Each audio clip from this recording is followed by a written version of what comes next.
There's a cat. There's a baby mochi cat.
All right, well, let's get started here. I'm going to pop this over to the PowerPoint.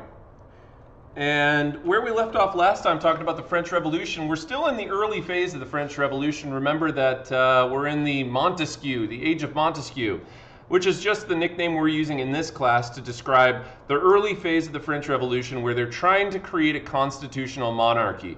It's still a little bit more moderate phase of the French Revolution, although there are some kind of crazy things that happen, like the storming of the Bastille and stuff. But remember that all of this is being done in the name of creating France into a constitutional monarchy. And we talked about the storming of the Bastille last time. The Bastille was that ancient regime symbol of the old estates, first, second, third estate, that they stormed looking for gunpowder. They ended up beheading the guards and tearing the whole building down brick by brick.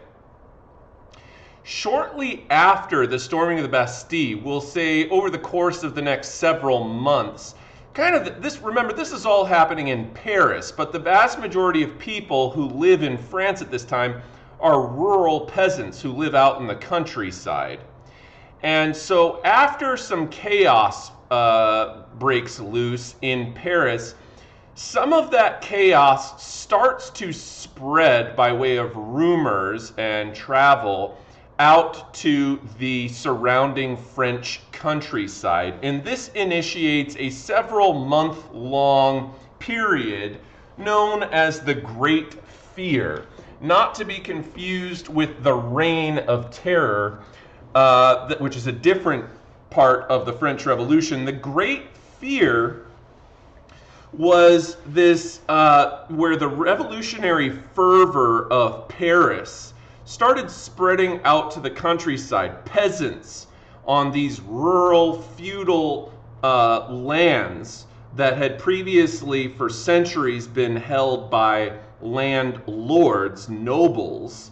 Okay, the nobles' houses, manor houses, start to be attacked by the peasants, who begin destroying legal records of feudal obligations, tearing things down. Literally an old-fashioned peasant revolt where you have torches and pitchforks and other things like that, and things are getting a little crazy out in the countryside. Also, there were some middle-class owners from the Third Estate who also got attacked during these this kind of senseless wave of panic that spread across the French countryside in the first year of the French Revolution, shortly after the storming of the Bastille.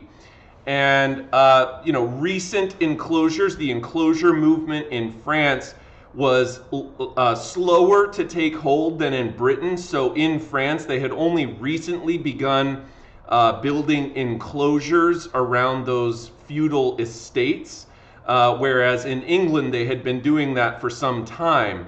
And so recent enclosures were undone by these peasant revolts. Old common lands that had been taken away from the peasants start to be reoccupied. The forests were seized where they could hunt again, and taxes start to go unpaid by these peasants in the countryside who are freaking out.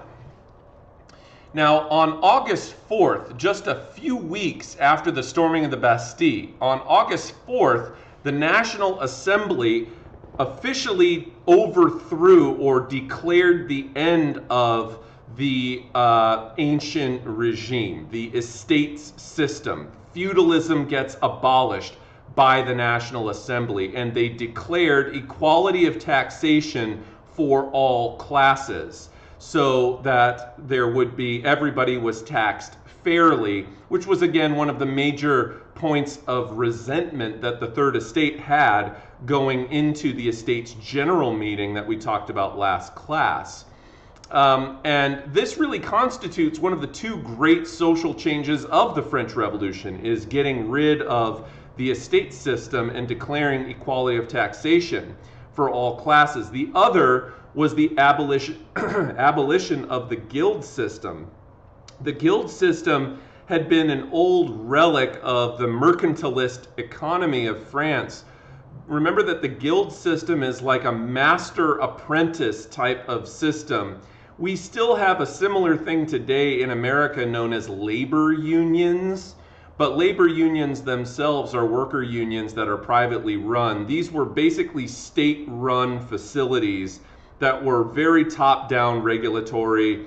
They were responsible for the production of manufactured goods in a pre-industrial France. And they got rid of the guild system to start freeing up the economy a bit and have manufacturing be open to people who were not part of the guilds.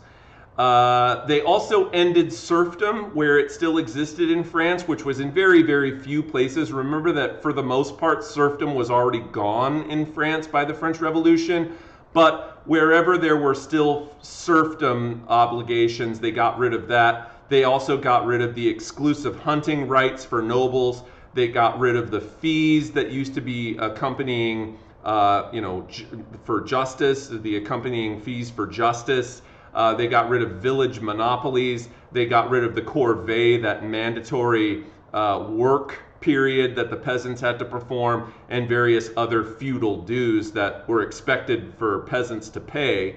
They got rid of all of this stuff when they abolished the feudal system on August 4th. Another thing I need to mention to you, just to remind you, is that this National Assembly, who previously, the National Assembly were simply the delegates who had been chosen for representatives at the Estates General for the Third Estate. So when they first congregated, they were the delegates of the Third Estate, and they overthrew that title and started calling themselves the National Assembly. But when they did that, one thing that I just want to make clear is that the National Assembly was always meant to be a temporary solution.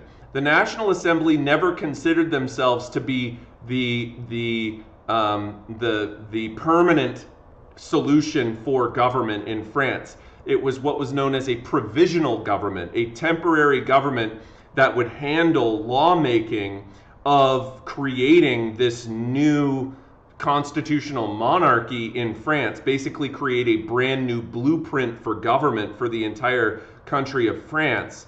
And their goal was, once they created that blueprint for government, they would step down, they would hold new elections, and there would be a new government that took office when they were ready. So the National Assembly was always meant to be a temporary solution until they came up with a more permanent one. However, the permanent one that they come up with lasts for literally 1 year before it gets dissolved. And so we'll talk about how that happens a little bit later on in a different class. But this is kind of the beginnings of the changes that the National Assembly is making. The other major thing that they pass, they draft a kind of a quasi-constitution which will serve as the blueprint for government in France. And they name this document. It's heavily influenced by the Enlightenment. It's also heavily influenced by the Declaration of Independence and the Bill of Rights from America in the Constitution. And so they create this document known as the Declaration of the Rights of Man and Citizen. And that was drafted on October 26th of 1789, still only barely a month, maybe about 6 weeks removed from the storming of the Bastille. And this was the constitutional monarchy blueprint for France. Lots and lots of Enlightenment philosophy found in this document surrounding classical liberalism. This idea that men are born and remain free and equal in rights.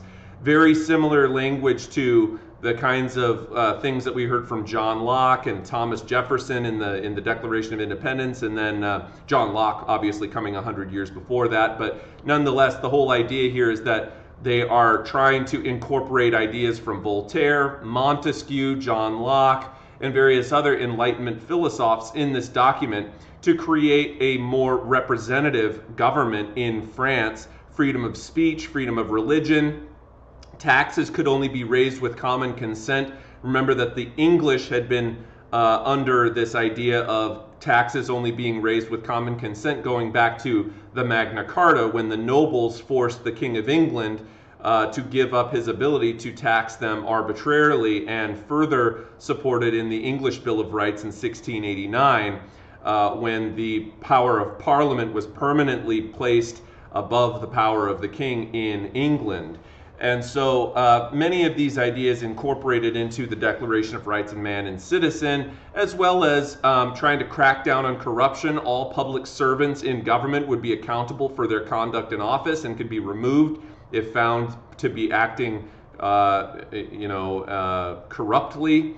And then you have a separation of powers, that idea of Montesquieu, with separate branches of government and checks and balances. Confiscation of private property had to be done with fair compensation. The government couldn't just take people's land or possessions from them without compensating them. And this is interesting too, this idea of the word citizen to describe the French people. Why do they start referring to the French common people as citizens? Well, one of the things that differentiates the feudal era with a more modern democratic era of nationalism is that in the pre-French Revolution times, you were not considered a citizen of the state. You were considered a subject of the monarch of that state. Remember that in absolute monarchies, sovereignty of the state is wrapped up in the right of the rule of the king. And so one of the major trends that we're going to see continue to proliferate throughout second semester is this new notion of nationalism. The idea that the nation, and remember, when I say nation, I'm not talking about a place. I'm talking about a people, okay? When we use the word nation, we're not talking about a location. We're talking about a group of people in a location. And so, when we say citizen, this has different connotations to it than subject. If you were to travel abroad somewhere else today, let's say you went to France today and somebody asked you, where are you from? You would, what is your nationality? You wouldn't say, well, I'm a humble, loyal servant and subject of my leader, President Donald J. Trump. That would be insane to answer it that way, because Americans don't view their citizenship as being wrapped up in the power of a ruler. They view their citizenship as loyalty to the nation, loyalty to the nation state, okay? And so you say, I'm an American citizen, that's my nationality, is I'm an American citizen. And that's different, right? Because citizenship comes with it a number of rights and privileges guaranteed to the citizen by the Constitution of that state. And that's so much different than being identified as a subject of a monarch, right? Where your loyalty lies to the king, not to the nation. And we are going to see nationalism as a function of European identity continue to expand beyond the borders of France and beyond the borders of Britain to various other places as time moves forward throughout the rest of this class.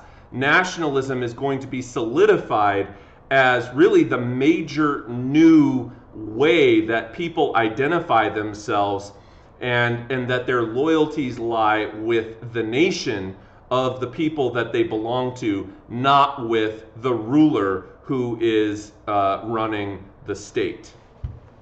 Okay, moving forward. The unity of the National Assembly began to unravel regarding the power of the monarch. When the National Assembly first met in the Estates General, they were all very much on the same page, and there was this kind of excitedness and spirit of reform that characterized the National Assembly.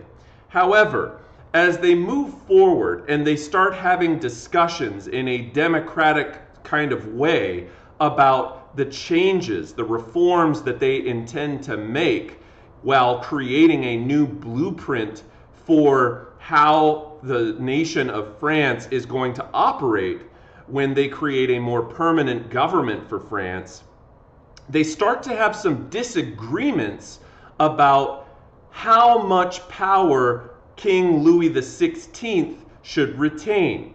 When we talk about democracy, we have to be honest about democracy, that democracy is, at the root of it all, a difficult form of government. There's a famous quote from a British Prime Minister by the name of Winston Churchill, and if you've never heard of Winston Churchill before, he's probably one of the most influential political figures of the 20th century. He was the Prime Minister of Britain during World War II. And Winston Churchill is known for having a number of very, very quotable quotes. But one of my favorite quotes by Winston Churchill has to be a quote that goes something like this: "Democracy is the worst form of government." Now keep in mind, he's British. Why would he be trashing democracy? But listen to it. "Democracy is the worst form of government except for all those others that have been tried." So that quote, democracy is the worst form of government except for all those others that have been tried, from Winston Churchill. What does he mean by this? What he's referencing here in this quote is he's saying, let's be honest about democracy. It's pretty miserable a lot of the time. Why is democracy miserable? Because whenever you get a big group of people coming together to discuss ideas, to discuss making laws, to discuss reforms that you intend to make, you're going to have a lot of different opinions. And democracy requires that you hear other people's opinions out. But what this does is it creates conflict. Excuse me. Let me have a sip of coffee real quick here.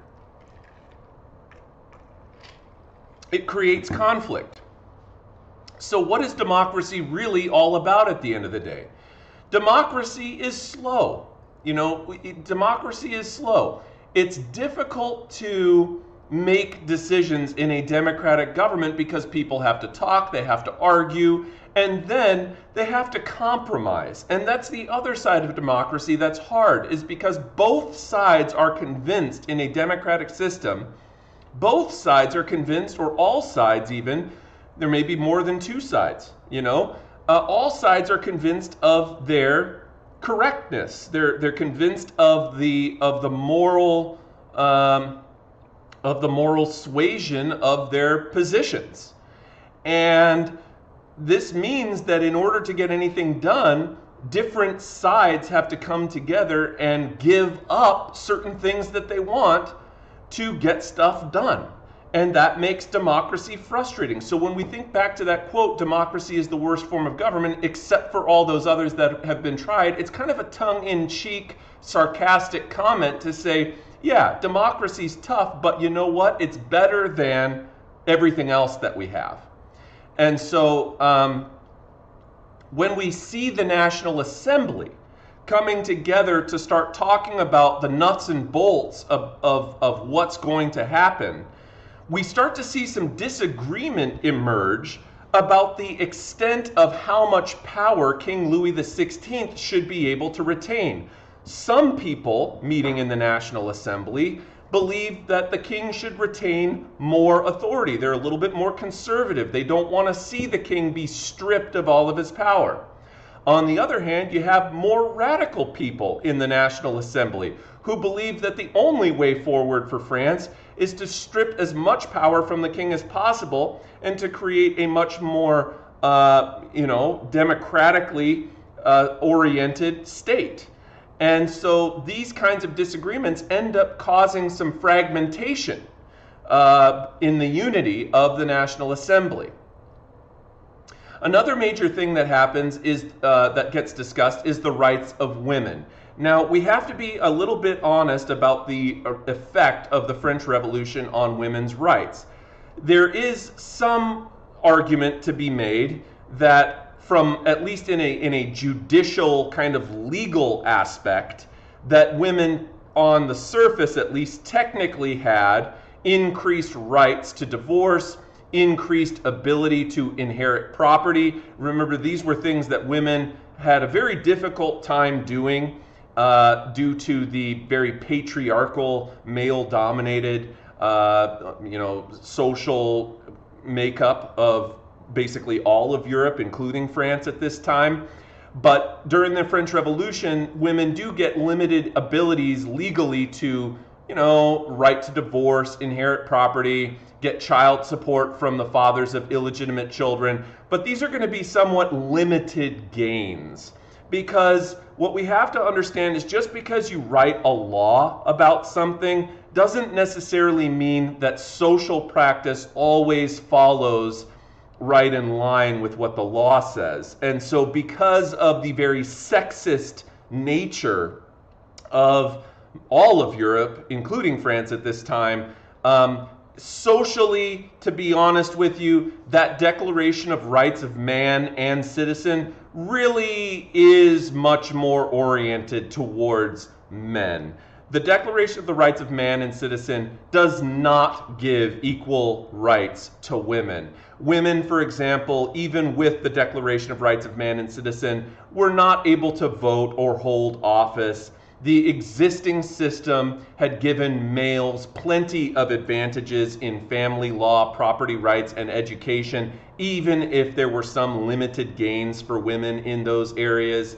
But at this point, we just have to kind of contend with the notion that in the late 1700s, much like in America and everywhere else, pretty much across the globe with very few exceptions, there were very few people who believed in equality between the genders. There was this very deeply entrenched belief that ultimately women just were not men's equal. And as such, were kept barred from entering into commonly, jobs that were commonly associated with men, like law and other things like that, or even from obtaining an education, a proper college education. Women had a very difficult time doing that. Now, that's not to say that we didn't have some people who, women in particular, who were very influential in moving the cause for women to become educated forward during this time. And we're going to talk about some women like that in just a moment here.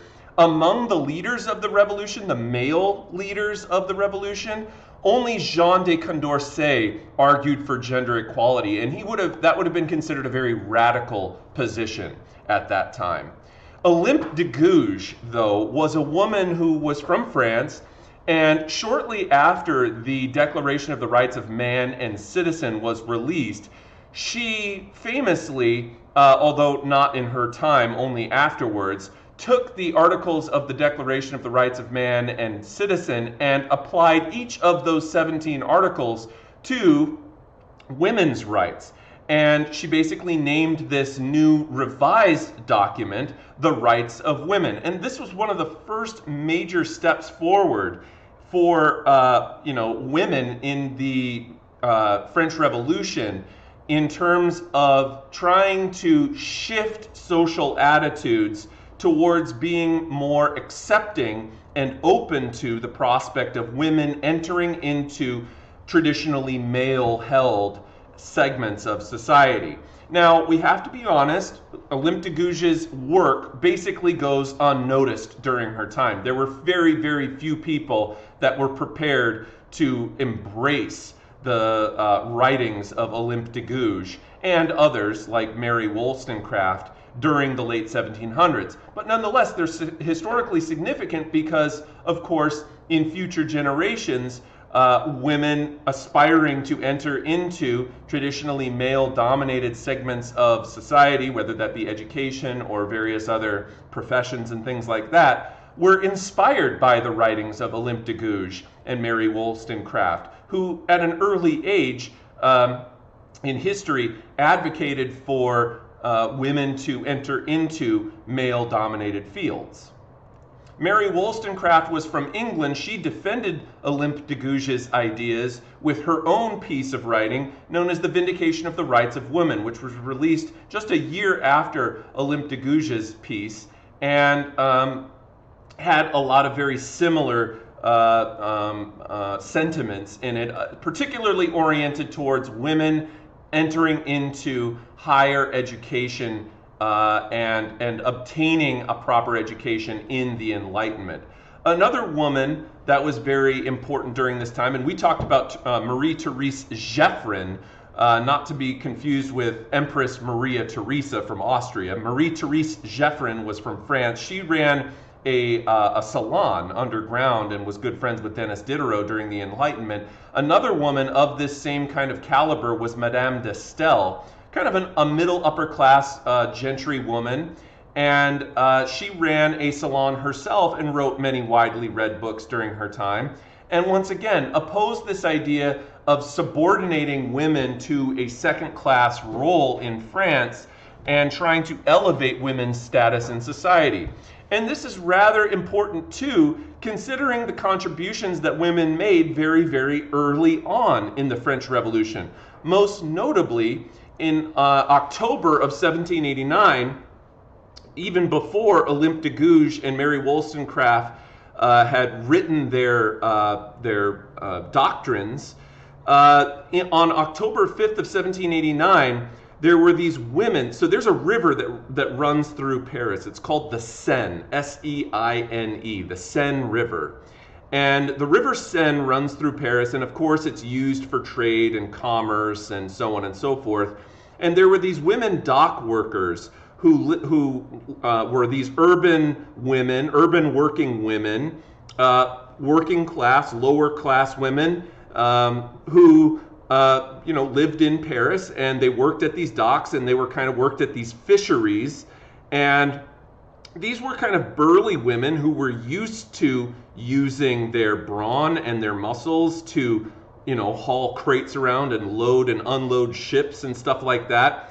Now, at this time in France, the traditional roles of the genders dictated that it was the women's job to go to the marketplace to purchase food. If you were an urban worker, you would purchase your food rather than grow it on a farm. You're living in a city, so you got to buy your food. And these women would go to the marketplace in Paris and purchase bread for their families to keep their families alive and fed.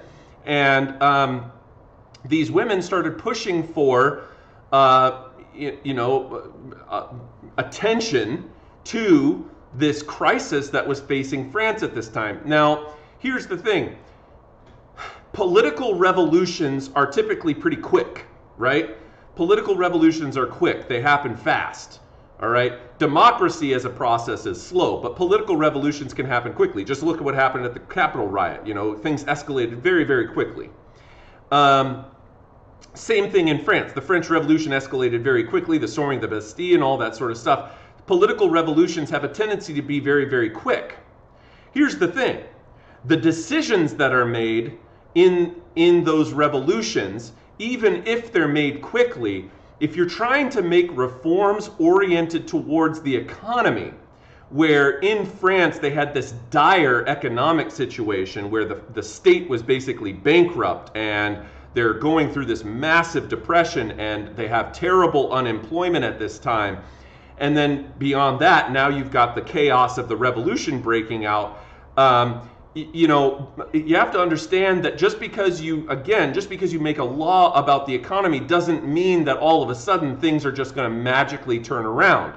You have to think of economies kind of like those giant ocean barges that you might see out at Long Beach or maybe off the coast of Huntington Beach or something like that. Ocean barges are these massive vessels that once they're floating and moving in a certain direction, to turn around that barge, to slow down the barge and turn that thing around, it's going to take a tremendous amount of time and energy because it already has so much momentum moving in a certain direction that it's not easy to turn that barge around. And that's kind of how economies work. You can make laws about the economy that will take years to have an effect. And so, these fearsome fish ladies, these dock workers that are working in Paris, are becoming increasingly upset and hostile that the revolution 4 or 5 months in seemingly hasn't been able to resolve these bread shortage problems. Meanwhile, you have this guy. His name is Jean-Paul Marat. And Jean-Paul Marat is a local malcontent who lived in Paris. Now, Jean-Paul Marat, prior to the start of the revolution, is essentially a nobody. He's not a very well-known figure. In fact, he's basically homeless. He's like a failed doctor, if I remember right. And he's living in the sewers of Paris, probably during which time he ended up contracting this terrible skin illness where he had these boils and rashes and stuff like that would develop on his skin. I think he had like a persistent fungal infection or something like that. Anyway, basically because he had this terrible skin disease, it relegated him to have to spend like 12 to 18 hours a day sitting in an Epsom salt bath so that, he wasn't in terrible pain all day long. And And so Jean-Paul Marat was kind of this unusual recluse in a way who started up this newspaper that became extremely famous during the Revolution. Jean-Paul Marat, this kind of angry, hot-headed guy, starts writing this newspaper called the People's Friend, which was an unusual name because the People's Friend newspaper was really directly responsible for the deaths of countless people during the French Revolution, because what Jean-Paul Marat would do in his paper, read by French revolutionaries, radical revolutionaries in Paris, would read Marat's paper, and in his paper he would call out people who were not devoted enough to the revolutionary cause. And these people, after being called out in Jean-Paul Marat's paper, would then be tried by the revolutionary tribunals and executed during the height of the Reign of Terror, which is, we're not there yet, but we're going to be getting there. But already in 1789, Jean-Paul Marat is using this platform of his newspaper to stoke the flames and revolutionary fervor that is gripping Paris at this time. And so partly incited by Jean-Paul Marat, partly incited by the bread shortages and the outrageous cost of living in Paris, these women they're just over it, and rumors start spreading around. You may have heard the rumor that Marie Antoinette famously once said, oh, well, if the peasants don't have bread, then let them eat cake. Now, we have to be honest, Marie Antoinette never said this phrase. It's likely that she never even thought long enough about the French peasants to even make such a phrase. And so that's the thing that we have to consider about Marie Antoinette, is like Louis XVI, who came home and wrote nothing in the word nothing in his diary after the storming of the Bastille happened. She may as well be living on the moon in terms of her connectedness to the French people and having a pulse on the situation going on in Paris at this time. And so with all of this revolutionary discontent, these women, about 7,000 of them actually, end up picking up pitchforks, picking up pikes, picking up halberds, taking cannons, and marching. We're talking women marching 12 miles from central Paris out to Versailles with the sole intention of murdering Queen Marie Antoinette. They get to the Palace of Versailles. They've marched 12 miles, mind you. That's no small march. All right, they march all the way out to Versailles, and they find the royal guards out in front. They slaughter the royal guards. Once again, just like with the storming of the Bastille, they cut their heads off, they put them on pikes, they break into the palace, they start raiding the Palace of Versailles, which I think, if you guys remember, I took you on a virtual tour, and when they went in there, they just tore the place to shreds. But as you know, if you were trying to find a specific person in the Palace of Versailles, you could be searching there all day, because the place is absolutely enormous. And they couldn't find Marie Antoinette. They go to her bedchambers, hoping that they would find her hidden away in there. They do not. And instead, because they can't find her, they end up tearing her mattress into pieces. They rip her mattress to shreds. And then a little while later, they eventually do find the king and queen. But by that point, they've marched 12 miles. They've raided the entire palace. They've torn apart a mattress. They're tired. Okay, and they decide that when they find Queen Marie Antoinette, they decide not to murder her or her husband, and instead they arrest the royal family, they take them hostage, and they remove them forcibly from Versailles and bring them back to Paris. And from then on, the king and queen would never return to Versailles again. And here you have an image of the fearsome fish ladies, the angry women dock workers who went out to Versailles, really took the revolution into their own hands and took the king and queen away from the palace of Versailles. And it says here, we have the baker, Louis XVI, the baker's wife, Marie Antoinette, and the baker's little boy, referring to Louis XVI's son, also of course named Louis. And they bring them back to Paris to have the king and queen permanently for the rest of their lives live at what became known as, well, it was already known as that, but they had them live at the Tuileries Palace. Now, the Tuileries Palace had been in Paris for a long time. It was much older than the Palace of Versailles was, but it was located in the heart of Paris. And so by bringing the royal family back to Tuileries Palace and having them live there, this was going to give the revolutionary government more ability to have oversight on what the king and queen are doing.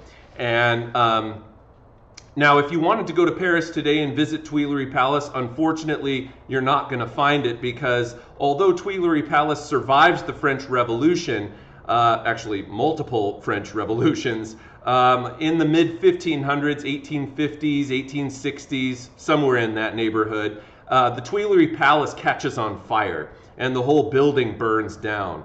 Now, if you wanted to know where it was located very, very closely to the Louvre Museum. In fact, it was on the same block as the Louvre Museum was. And so the Tuileries Palace was so damaged by this fire that there was no way to repair it in a cost-effective manner, and they tear it down, and it's been gone for a long, long time. But it used to stand right next to the Louvre Museum, which is the most famous. It's where the Mona Lisa is housed in France. Okay, and of course the National Assembly is moved to Paris and starts to be intimidated by the Parisians living there, the working class. In particular, a segment of the working class Parisians known as the sans-culottes, who we haven't talked about yet, but we're getting close to talking about them, in the lecture here. So, all right. That brings me to the end of where I needed to get for today. Kids, I'm just going to let you know that as we continue to move throughout the semester here, I'm going to really try and keep the workload bare bones. And I'm not doing that because I necessarily really think it's the best thing academically per se. In some sense, I think that there's tons of assignments that I have that we would do in a traditional school year setting if we were in class. That would be group work assignments, and I've never assigned, to be honest with you, I've never assigned less work for Euro than this year. The problem is I have less class time with you. You guys have less time outside of class to get work done for all of your other classes, and it's kind of a nightmare. And right now I'm at a point where I just need to be turning and burning through material, cruising through and covering stuff.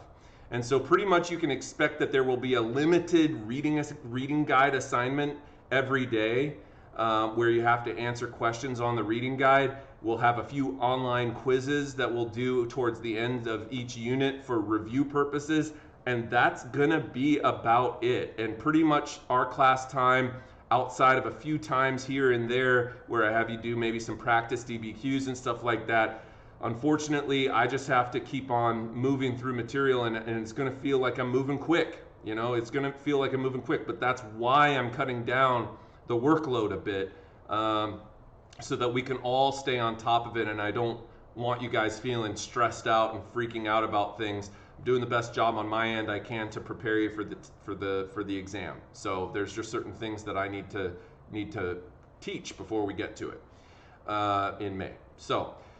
With that, make sure that you go on Canvas today. There will be a new set of questions for the reading guide for French Revolution. Make sure to get those done by Tuesday. That'll be the next time that we meet, because we have Monday off for Martin Luther King Day. And other than that, I hope you have a wonderful weekend, and we'll see you back on Tuesday. Yes, there will be one. I haven't posted it yet, but I'm going to post it basically within the next 30 minutes or so. Okay, so there will be some new questions for today. Have a wonderful weekend. We'll see you back on Tuesday.